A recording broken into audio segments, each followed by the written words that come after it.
The salvation of the Lord has appeared to all men, says the Bible. Bible గ్రంథం ఏం చెప్తుందంటే దేవుని యొక్క రక్షణ గురించినటువంటి వార్త అందరికీ కూడా It తేటపరచబడింది. is reached to the Gentiles, it is reached to the Jewish, and it is reached to India.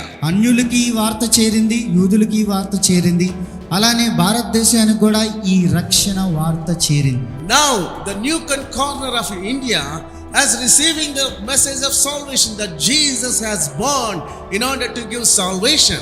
కాబట్టి ఈ రక్షణ వార్త యేసు ప్రభు వారు రక్షిస్తారు అనేటువంటి వార్త భారతదేశంలో ఉన్నటువంటి ప్రతి నలుమూలల ఈ యొక్క వార్త చాటించబడుతుంది. Now in Guntur it is being preached.